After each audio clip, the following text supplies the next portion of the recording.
Si tu vas oublier tout ce que j'ai enseigné, n'oublie pas ce que je veux te dire aujourd'hui.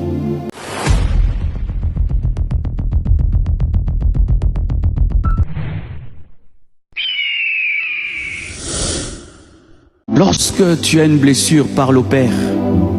Ne perds pas la vie de prière parce que tu es blessé. Ne fuis pas la présence de Dieu parce que tu es blessé.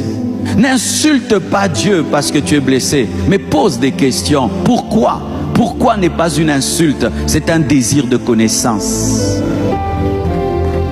Si tu ne pries pas quand tu souffres, tu vas aller te confier au diable et aux hommes. Si tu ne pries pas quand tu souffres, tu n'auras pas la force d'affronter ta destinée. Prie Dieu, crie à lui. Ton problème, c'est que quand tu souffres, tu parles à tout le monde, sauf à Dieu. Tu parles de tes problèmes à tout le monde, sauf à celui qui peut les résoudre. Tu parles au psychiatre, au psychologue, à ton père, à ta mère, à tes frères, à tes sœurs. Tu parles au pasteur, mais tu ne parles pas à Dieu. Parle à Dieu. Et parle du vrai problème.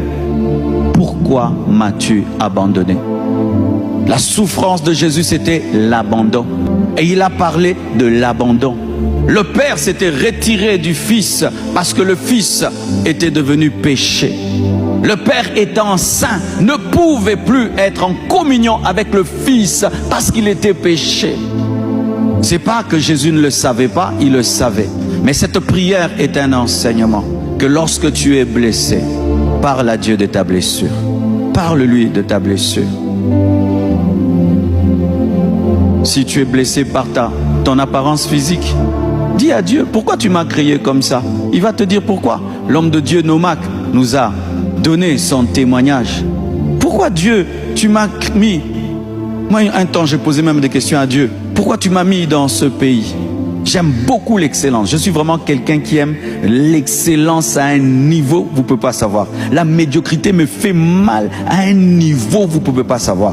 Mais Dieu prend un tel homme, il le met dans un pays où, hey, Dieu. Et puis j'avais posé une question à Dieu. Certains disaient, Marcelo, je vois ton combat dans ta vie, ton combat dans ta vie. Les gens ne savaient pas que mon plus grand combat, c'était de rester au Congo. Mon plus grand combat, c'était de rester au Congo. Les gens pensaient que mon combat, c'est nous voyons des femmes. Non, moi, mon combat, c'était pas ça. Mon combat, c'était de rester au Congo et d'endurer. Et quand Dieu m'a révélé, il m'a répondu, pourquoi il m'a mis au Congo? J'ai été guéri. Je sais que j'ai une mission. Engendrer des chrétiens extraordinaires. Alléluia. Qui vont révolutionner. Sortir de la boue un diamant. Alléluia. Je suis en mission dans mon propre pays. Quand je voyage, je suis dans mon pays. Quand je reviens, je suis en mission dans mon pays. Je suis missionnaire en RDC. Je vous dis la vérité. Je suis missionnaire parmi vous. Comprendre te guérit. Pose des questions à Dieu. Quand tu perds un autre cher, prie Dieu. Pourquoi tu as pris mon frère? Pourquoi tu as pris mon mari? Pourquoi tu as pris ma femme? Pourquoi tu as pris mon papa? Pose la question. Ne pleurez pas seulement. Oh, tu pleures. Tant qu'il n'y a pas une réponse, il y aura une blessure. Et Dieu te répond. Parce que la connaissance apaise. La connaissance apaise. La connaissance apaise. La connaissance apaise. Alors que nous sommes en train de clôturer ce programme, si tu vas oublier tout ce que j'ai enseigné, n'oublie pas ce que je veux te dire aujourd'hui. C'est pourquoi je n'ai pas voulu parler de Joseph, parler de David, parler de Léa, parler de Rachel. Je suis venu te parler du parfait modèle, Jésus-Christ de Nazareth, le chemin, la vérité et la vie. Voici la première bonne attitude.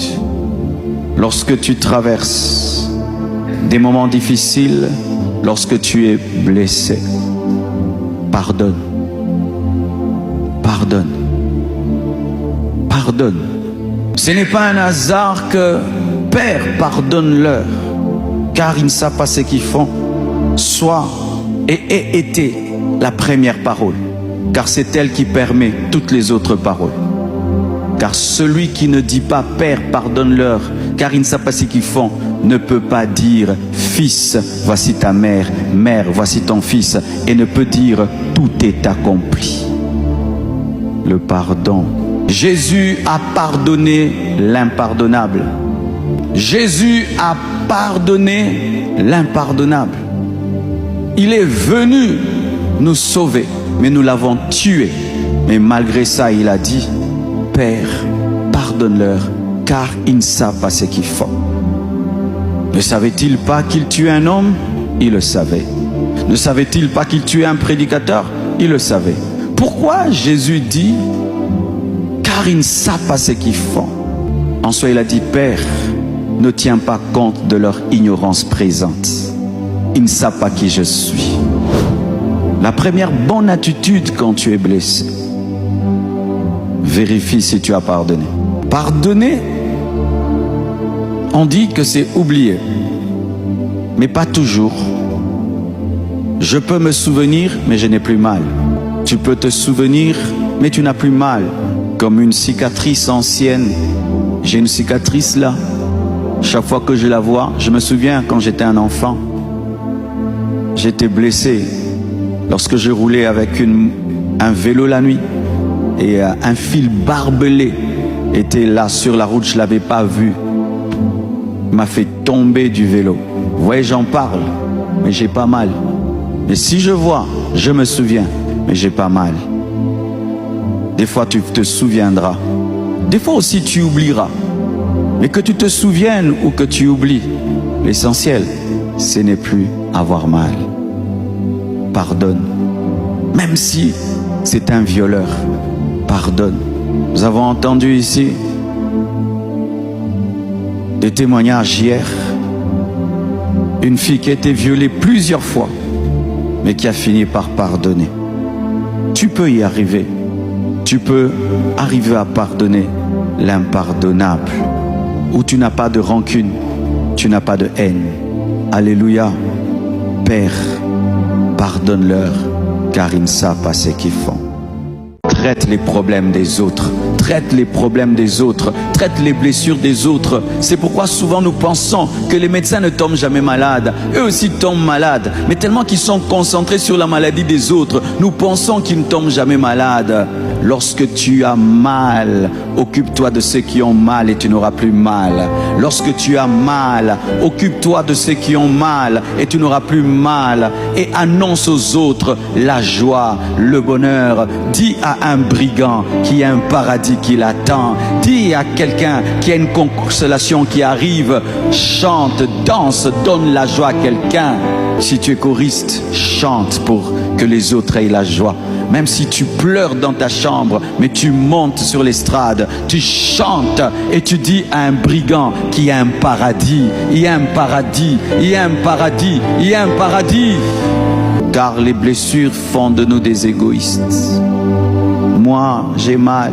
Moi, j'ai mal. Moi, je souffre. Moi, je souffre. Te concentrer sur toi ne te guérira jamais. Te focaliser sur les autres te sortira de là. Que tes blessures ne t'amènent pas à la négligence. Que tes blessures ne t'amènent pas à l'insensibilité. Que tes blessures ne t'amènent pas à mal faire les choses. Mais malgré tes blessures, continue ton travail. Va au travail. Va étudier. Prends soin de tes enfants. Prends soin de ta femme. Prends soin de ton mari. Assume tes responsabilités. Viens servir Dieu dans ton département. Continue à prendre soin de gens. Continue à prendre soin de Marie. Même si tu as la croix. Même si tu as mal à la main. Même si tu as mal aux pieds. Même si tu as mal à la tête. Même si tu as mal au dos. Même s'il y a le sang partout. Mais continue à prendre soin de Marie, prends soin de Jean, continue. Ne t'arrête pas parce que tu souffres. Ne t'arrête pas parce que tu souffres. Si tu es en train de construire une maison, finis ta maison. Si tu es en train d'étudier, aie ton master. Si tu veux te marier, marie-toi. Va jusqu'au bout. Ne t'arrête pas. Jésus continue malgré qu'il est à la croix. Car la douleur, la blessure nous trompe souvent et nous fait croire que nous avons le droit d'échouer. Tu es blessé et tu ajoutes l'échec, tu seras blessé 2 fois. Tu dois réussir. Ainsi même le succès sera ta consolation. ne te permet pas d'échouer à l'école parce que tu es blessé. Tu vas pleurer ton échec et tu vas pleurer tes blessures. Ta douleur a fait de toi un égoïste. Moi, je souffre, moi. Tu ne guériras jamais. Tu ne guériras jamais. Prends soin des autres. Ta douleur a fait de toi un homme négligent. Tu te négliges. Tu es devenu malpropre. Tu es devenu sale. Quand on va chez toi à la maison, c'est lugubre, des toiles d'araignée et tout. Tu es en train d'empirer ta situation. Va nettoyer ta maison. Va changer les draps. Va changer les draps. Parfume ta maison. Change la peinture. Change les meubles. Alléluia. Change la décoration. Mets une décoration de joie. Alléluia. Change cela. Et c'est parmi les conseils qu'on donne même aux personnes qui ont perdu un être cher. Transformer l'endroit et enlever tout ce qui te ramène dans le passé. Frères et sœurs, si tu ne fais pas ça, tu vas croire que tu es le centre du monde, alors qu'il y a plusieurs qui ont même des difficultés qui te dépassent.